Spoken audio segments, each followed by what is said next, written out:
I secretly sent a self-pleasure video to a man at work. My husband found it and left me. This is some next-level mess, and I just need to get this out here because my friends would judge the hell out of me.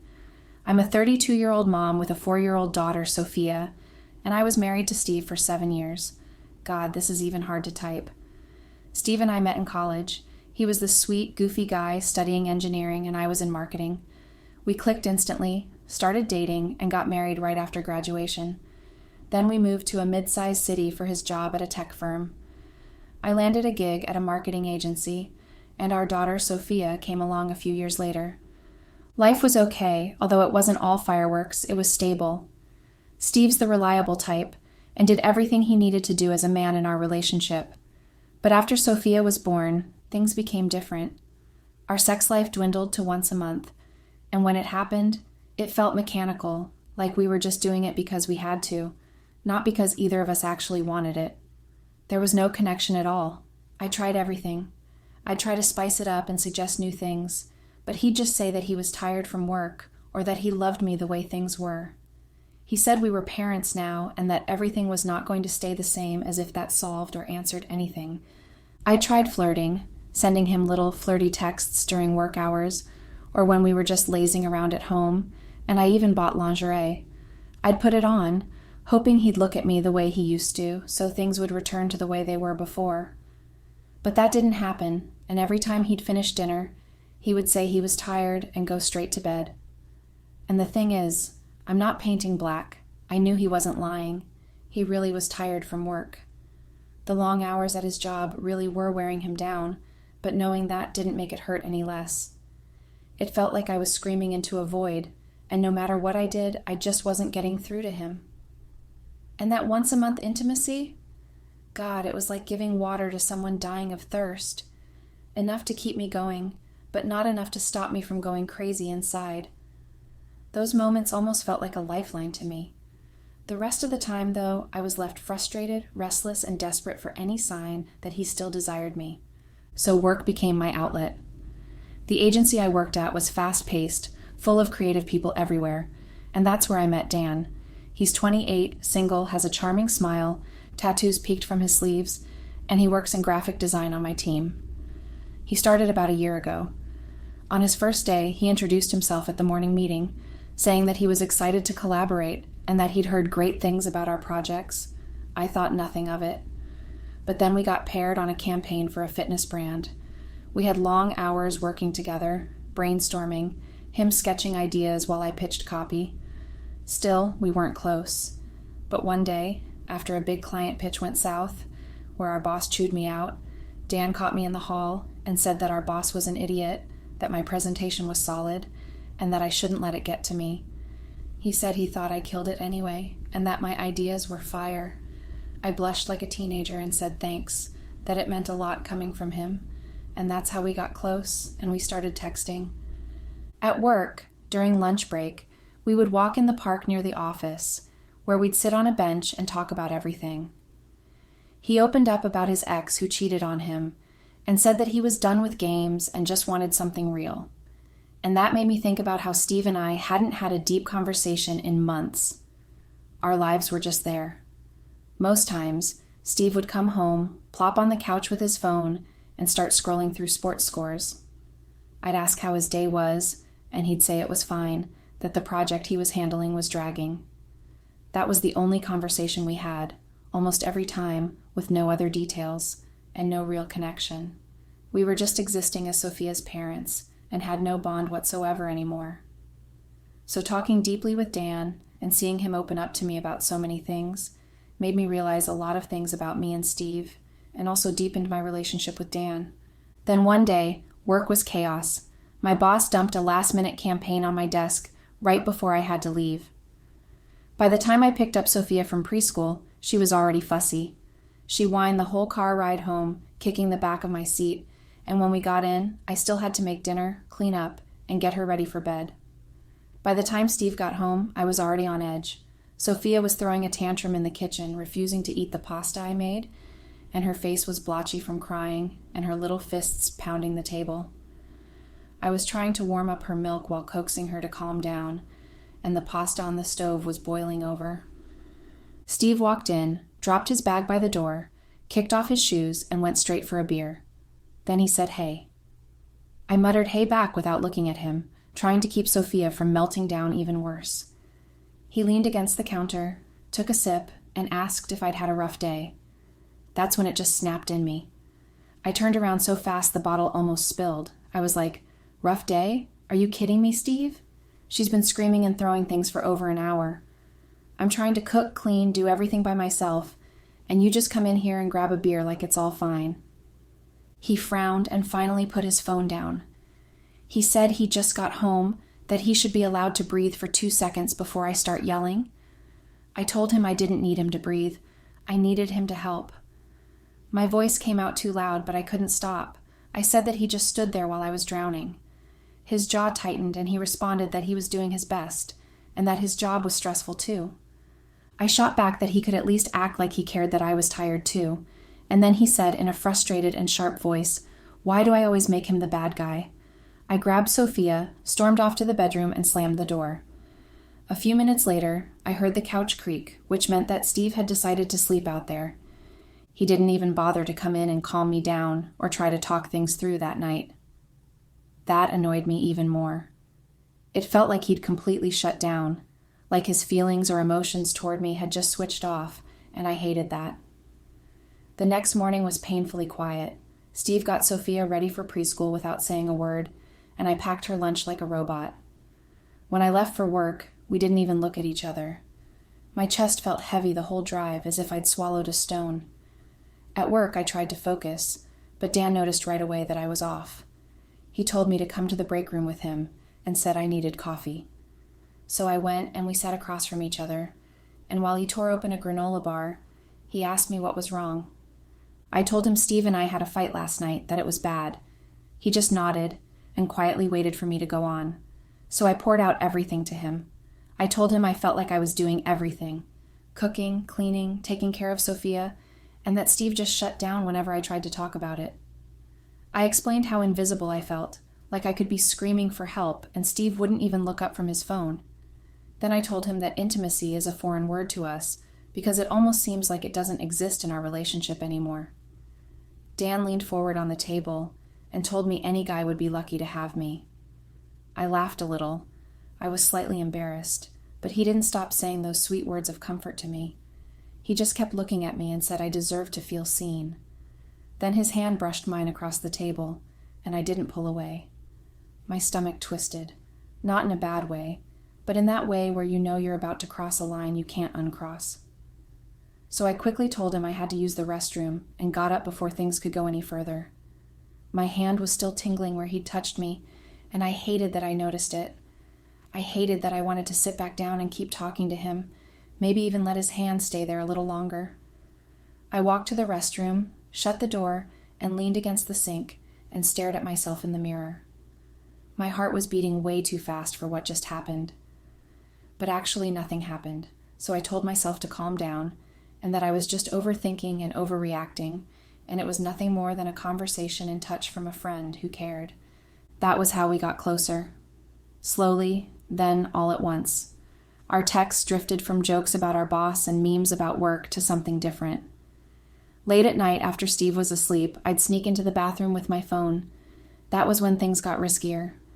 He'd text to ask if I was still awake, and I'd reply that I couldn't sleep, and then he'd say something like that I looked amazing today in that dress I wore, and that he couldn't concentrate in the meeting. I'd just sit there staring at my screen, grinning like an idiot before typing, "Thanks," and saying that he looked good too. From there, it turned into flirting, then full-on fantasies. One night, after a team happy hour, where we'd been stealing glances at each other all evening, my phone buzzed as soon as I got home. I checked, and it was Dan. He asked if I was alone, and I looked over at Steve, who was snoring beside me, and typed back that I was kind of alone, and then I asked why he was asking that.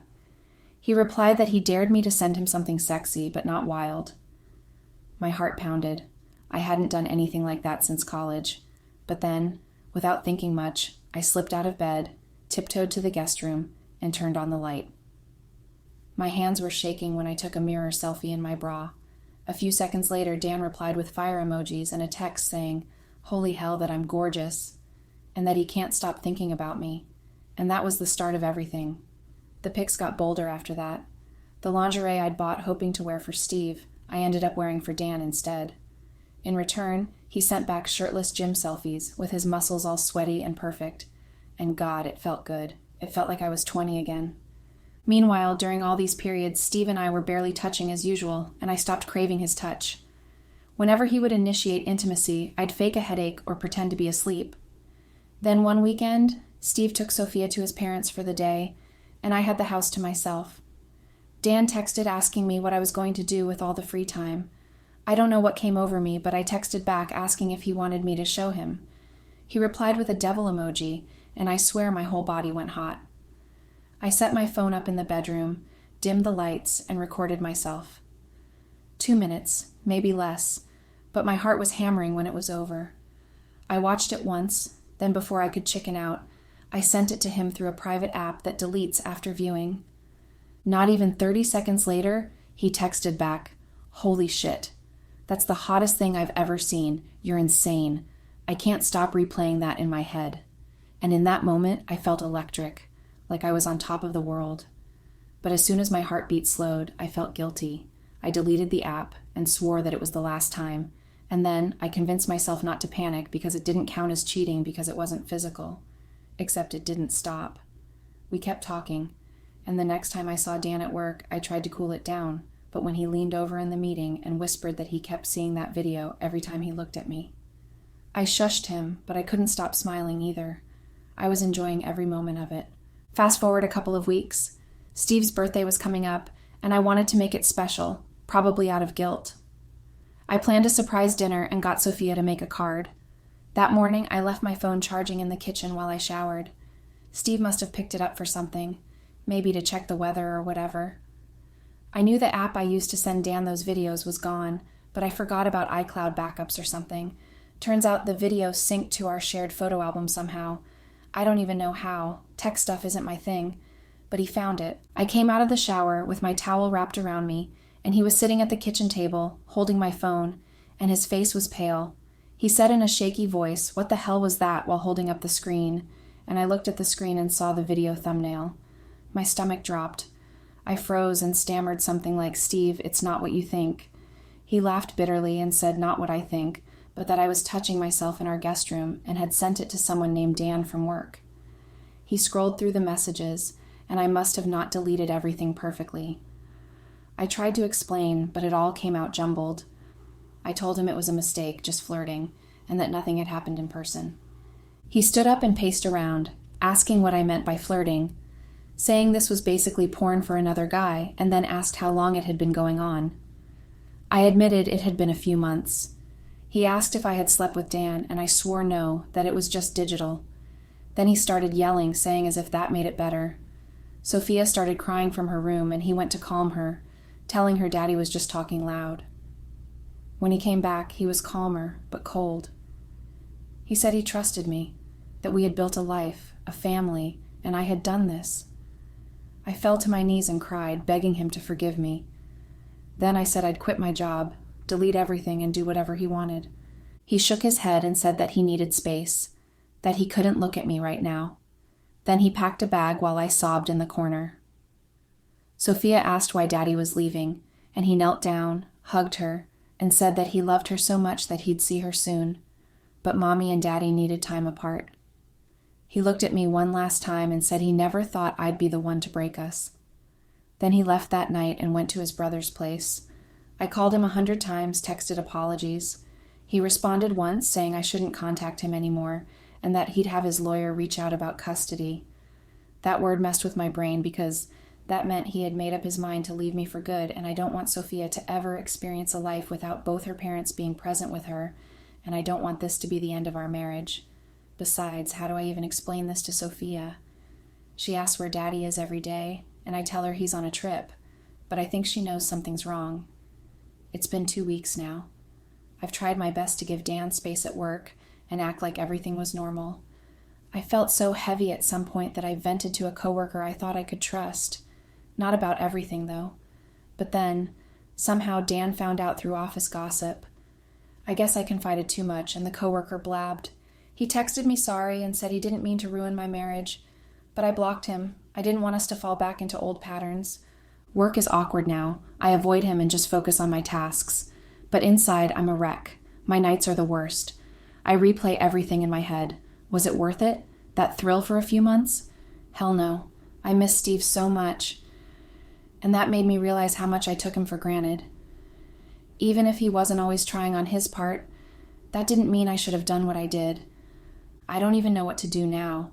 I've begged for forgiveness, but that doesn't seem to be working. Should I just give him the space he needs? Therapy? I know I screwed up big time, but is there hope? Or am I just the bad guy here? Any advice is appreciated. Sorry for the long ramble, but yeah, that's my life right now. Update.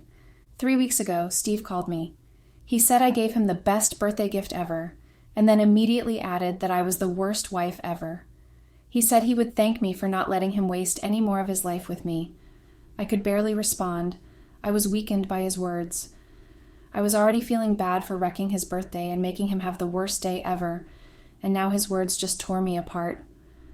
I was crying heavily, but I told him that, yes, what I did was wrong, but he also had a part to play. His emotional shutdown in our relationship, the distance, the lack of connection, that was part of why I sought comfort elsewhere.